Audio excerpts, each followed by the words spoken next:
মৰমৰ ছাত্ৰ-ছাত্ৰীসকল, তোমালোকৰ চতুৰ্থ গোট পৰীক্ষা বা বছৰেকীয়া পৰীক্ষা। এই পৰীক্ষাটো আহি পালে, চব পৰীক্ষাটো ভাল কৰিব লাগিব, লাষ্টৰ পৰীক্ষা হয়।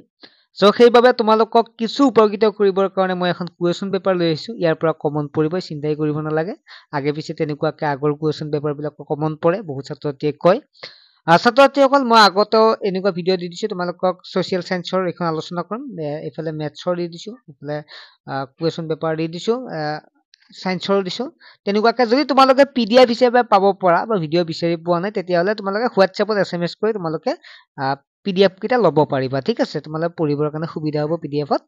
আৰু ইয়াৰ উপৰি তোমালোকে এটা কথা জনাও থওঁ যে তোমালোকৰ বাবে ভাল খবৰ, কিয়নো যোৱা বছৰ আমি 8ৰ পৰা কৰিছিলো, এতিয়া কিন্তু আমি 6ৰ পৰা কৰিম।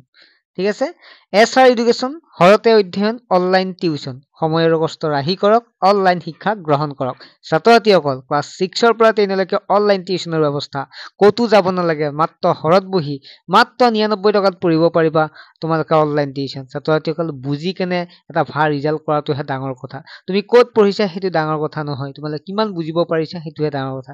গতিকে তোমালোকে কম খৰচত তোমালোকে ঘৰত পঢ়ি তোমালোকে শিক্ষা লাভ কৰক, আৰু সেইটো হৈছে SR এডুকেশ্যন সম্ভৱ।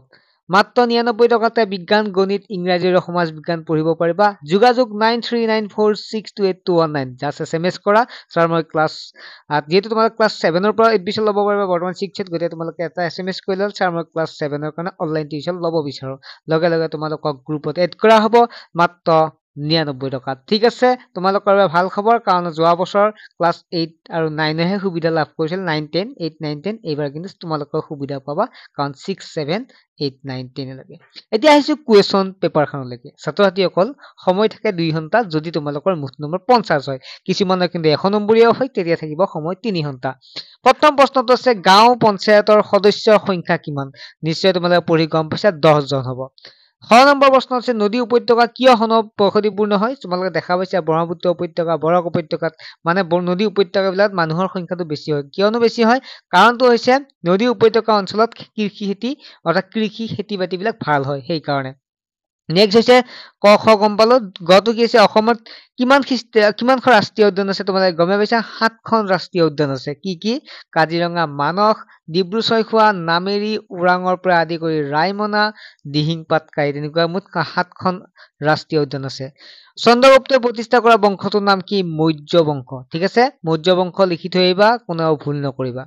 ভাৰতবৰ্ষত বৰ্তমান ৰাজ্যৰ সংখ্যা কিমান? 28খন। ঠিক আছে, 28খন আছে। আৰু অহাবাৰৰ পৰা ক্লাছ কৰিলেতো তোমালোকৰ আগত মই আছো, একদম ধুনীয়াকে পঢ়াই দিম। PDF পাবা, নোটছ পাবা, আৰু নোটছো কিনিব কোনো প্ৰয়োজন নাই, এক্সট্ৰা কিতাপ নোটছ কিনাৰ প্ৰয়োজন নাই, মই দি থাকিম তোমালোকক একদম কনচেপ্ট ৱাইজ বুজাই। নেক্সট প্ৰথম চৰ্ত হৈছে, অসমৰ অৰণ্য মানৱ বুলি কাক কোৱা হয়? তেখেত হৈছে আমাৰ সকলোৰে মৰমৰ যাদৱ পায়েং। ঠিক আছে, কিমান চনত অসমত পঞ্চায়তৰ আইন গ্ৰহণ কৰা হৈছিল? সেইটো হৈছে 1994 চনত, অৰ্থাৎ 1994।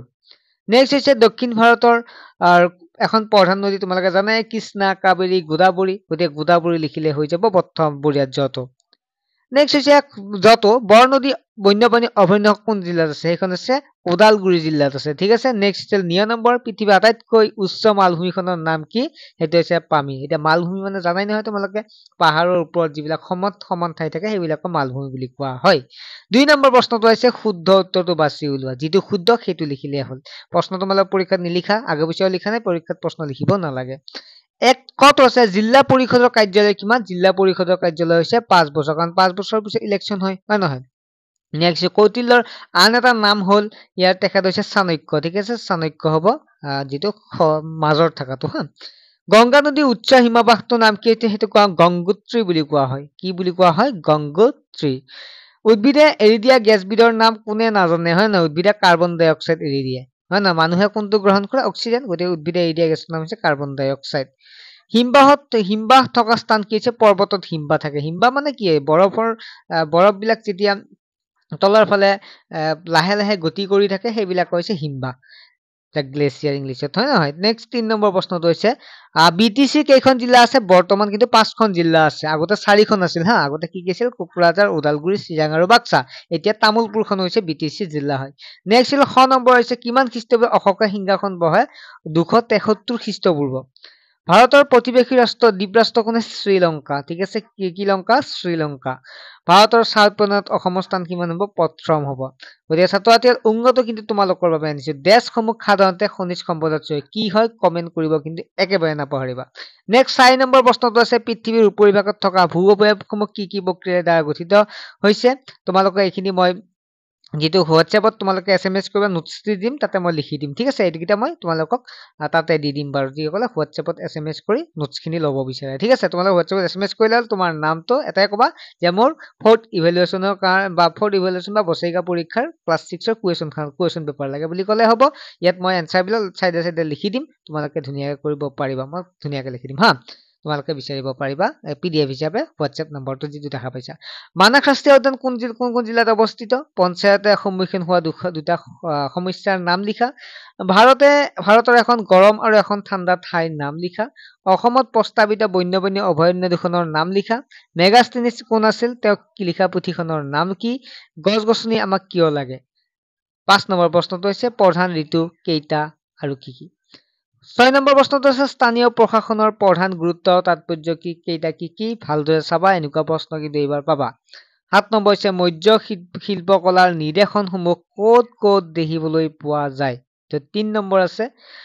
8 নম্বৰ আছে চমু টোকা লিখা, যিকোনো দুটা। বহুতে কি কৰে, পাৰে নহয় তিনিটা লিখি থৈ আহে, হয় নহয়? তেনেকুৱাকে লিখিলে নহ'ব দেই, কাৰণ সময়টো নষ্ট হ'ব, লগতে তোমালোকে কিন্তু বেছিকে লিখাৰ কাৰণে বেছি নম্বৰ নোপোৱা, হয় নে নহয়? গতিকে দুটাই চাব। চুনামি, ৰোপণ খেতি, জিলা পৰিষদৰ গঠন আৰু গঠন প্ৰণালী। ছাত্ৰ-ছাত্ৰীসকল কুৱেশ্যন পেপাৰখন নিশ্চয় গম পালা, ইমান টান নাহে, এনেকুৱা প্ৰশ্ন আহিব, তোমালোকে চাবা। আকৌ মই মনত পেলাই দিছো, পাহৰি নাযাবা, এনেকুৱা সুবিধা ভৱিষ্যতে নোপোৱা। ঠিক আছে, কাৰণ 99 টকাত টিউচন। বহুতে কয় এইটো ভুৱা নেকি? তোমালোকে জানি আচৰিত হবা যে ক্লাছ বৰ্তমান হৈ আছে, 8-9ৰ বহুত ছাত্ৰ-ছাত্ৰী জইন হৈ আছে।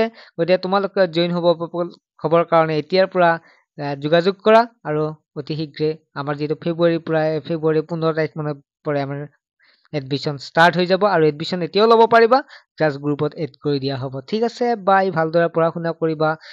ঠিক আছে, বাই।